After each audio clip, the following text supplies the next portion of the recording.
Welcome back to the Stephen A. Smith Show. Before I get on out of here, I had to talk about a story that's very, very important.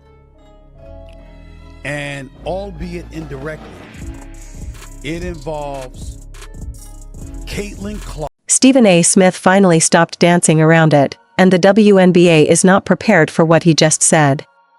For 2 seasons, the conversation has simmered beneath the surface.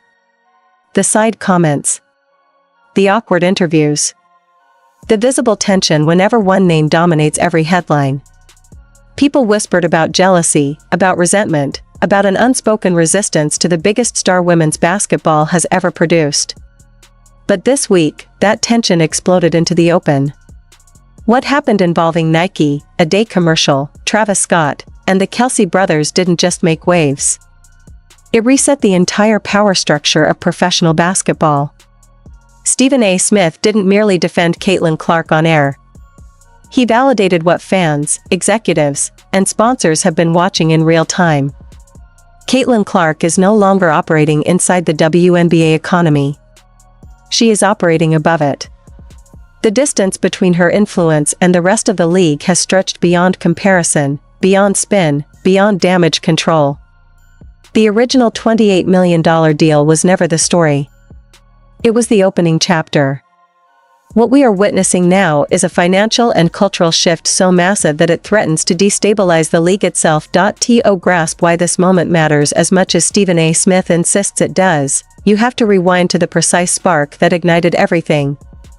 This wasn't a random endorsement announcement or a routine sponsorship leak. This was a calculated cultural event. On Christmas Day, while the sports world was locked into NBA matchups and holiday tradition, Nike quietly hijacked the spotlight. Without warning, they released a cinematic commercial that instantly reframed Caitlin Clark's place in basketball. This was not marketing as usual. This was a declaration of intent. The ad wasn't built for WNBA fans alone. It wasn't meant to honor league history or showcase locker room unity. It was designed to announce that Caitlin Clark had crossed into a different tier entirely. The From Anywhere campaign positioned her not as a promising star, not as a face of women's basketball, but as a global figure whose relevance extends far beyond the court. Stephen A. Smith immediately recognized the implication. Nike didn't surround Clark with former champions, veteran icons, or league ambassadors. Instead, they placed her alongside Travis Scott and the Kelce brothers, figures who represent dominance in culture, music, and mainstream sports. That choice wasn't accidental. It sent a message that Clark's influence no longer requires validation from the WNBA ecosystem. She's being marketed to the world, not to a niche audience. Smith described this as the moment the league lost narrative control. Because when a corporation like Nike makes a move this bold, they are signaling confidence not just in talent, but in inevitability. The commercial framed Clark as inevitable. As someone whose rise cannot be delayed, managed, or softened for the sake of balance. This is where discomfort begins. The WNBA has spent years promoting parity, collective growth, and shared visibility. Nike ignored all of that in one 60-second clip. They went all in on the individual. Stephen A. Smith argued that this decision exposed a tension that had been simmering quietly behind the scenes. For 2 seasons, Clark has been both the league's biggest asset and its most awkward problem. She brings ratings, revenue, and attention, but she also disrupts the carefully maintained internal hierarchy. Veterans who spent years building the league expected gradual progression, not instant elevation. But Nike doesn't wait for permission. They saw what the numbers were already showing. Clark's games outperform league averages. Her jersey sales eclipse expectations. Her presence converts casual viewers into consistent consumers. That data made the decision simple. Stephen A. emphasized that Nike didn't create the imbalance. They merely acknowledged it. And once that acknowledgement becomes public, it changes everything. The commercial made one thing painfully clear. Caitlin Clark is no longer rising within the WNBA. She is operating above it. That realization forces uncomfortable questions.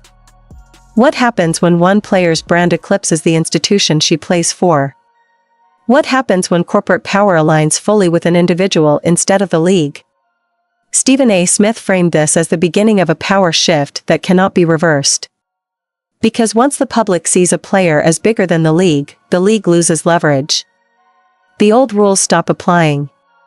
And the resentment that was once whispered becomes impossible to contain. After the spectacle comes the numbers, and Stephen A. Smith made it clear that the numbers are where the real damage begins. Basketball rivalries are fueled by competition, but locker room resentment is fueled by economics. When reports first surfaced about Caitlin Clark's long-term Nike deal, the league was already uneasy. The initial figure sounded massive to fans, but insiders knew it was only a baseline. What followed confirmed their suspicions. Industry projections began circulating that placed Clark's signature shoe line in a financial category rarely associated with women's basketball. Analysts suggested that within 3 years, the line could generate revenue approaching $150 million. Stephen A. Smith paused on that figure deliberately. Because context matters. The average WNBA salary sits far below 6 figures. Even the league's maximum contracts fail to approach the kind of money Clark could earn from a single product cycle. Smith argued that this disparity is not abstract. It is lived daily inside locker rooms, practice facilities, and team flights. Players who dedicated a decade to the league are now sharing space with a rookie whose endorsements exceed entire rosters. That reality is destabilizing. Stephen A. rejected the idea that professionalism alone can neutralize human emotion. He insisted that envy is not a moral failure. It is a predictable response to imbalance. When one player becomes the economic engine for the entire sport, resentment becomes structural. This is why Smith doubled down on his jealousy narrative. He pointed to the physicality Clark faced last season, the excessive contact, the questionable officiating, and the moments where support seemed conspicuously absent. To him, those weren't isolated incidents. They were early symptoms. The Nike commercial, he argued, will amplify those tensions. Because now the wealth gap is no longer hypothetical. It is visible. It is marketed. It is celebrated. Smith explained that veterans don't resent Clark's talent. They resent the speed at which the world crowned her. They resent the feeling that their sacrifices built a platform that someone else now dominates. The Michael Jordan comparisons only deepen that wound. Because Jordan didn't just succeed. He redefined value. And when one athlete redefines value, everyone else is forced to measure themselves against a new standard. Stephen A. emphasized that Nike understands this dynamic intimately. They are not sentimental. They follow revenue, reach, and cultural penetration. Clark delivers all three. The WNBA, by contrast, attempted balance. They tried to distribute attention evenly. Smith labeled that approach well-intentioned but naive. Because markets do not reward fairness. They reward demand. Nike's strategy exposed the league's hesitation. While executives tried to protect harmony, Nike built an empire around a single name. That contrast, Smith argued, made the league look reactive instead of visionary. Caitlin Clark didn't ask to become the focal point. The audience chose her. Corporate America followed. And once that alignment locks in, no internal politics can reverse it. The jealousy narrative isn't about personality. It's about displacement. Clark's rise forces everyone else to confront uncomfortable truths about relevance, earning power, and legacy. Stephen A. warned that unless the league acknowledges this openly, the tension will only intensify. The final layer of Stephen A. Smith's argument moves beyond contracts and commercials into culture, identity, and long-term consequence. He has never shied away from acknowledging that race plays a role in how Caitlin Clark is perceived. The WNBA is a league built predominantly by Black women whose contributions were often underfunded and underpromoted. Clark's emergence as the face of women's basketball disrupts that historical narrative. Smith argued that some of the discomfort stems from optics as much as economics. A white player from Iowa being elevated as the league's savior triggers deeper conversations about representation and recognition. The Nike campaign intensified those conversations by placing its full corporate weight behind Clark while other stars received comparatively modest exposure. Stephen A. acknowledged that this fuels perceptions of favoritism, but he pushed back against the idea that business decisions should be emotional. His stance was blunt. Attendance numbers matter. Television ratings matter. Merchandise sales matter. Clark moves all of them. From a corporate perspective, the choice is logical.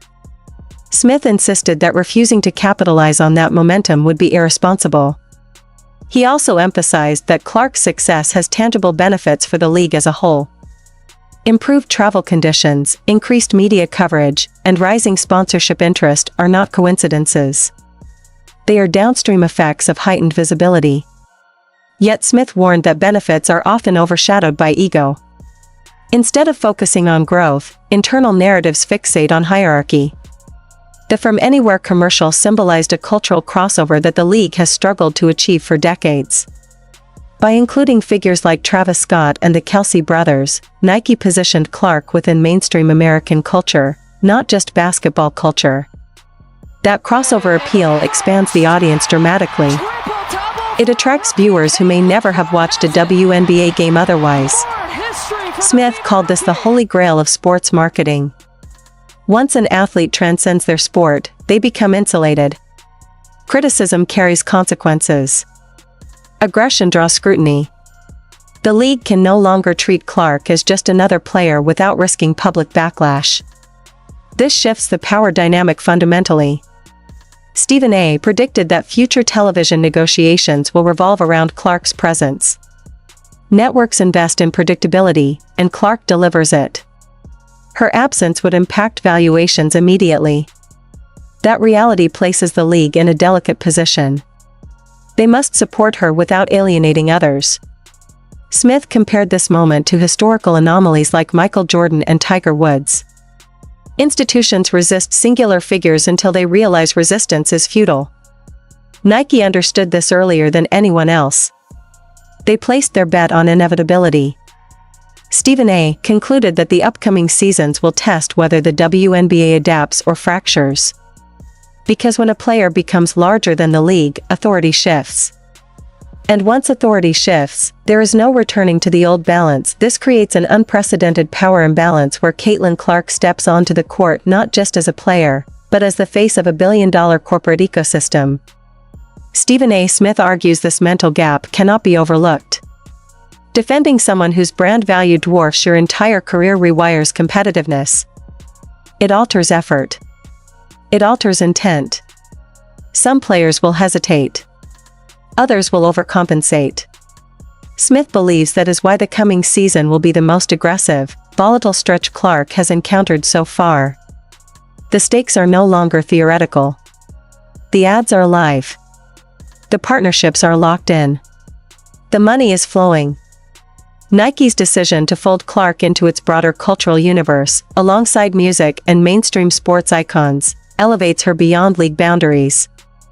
And once an athlete reaches that tier, every possession becomes more than basketball. It becomes a referendum on power.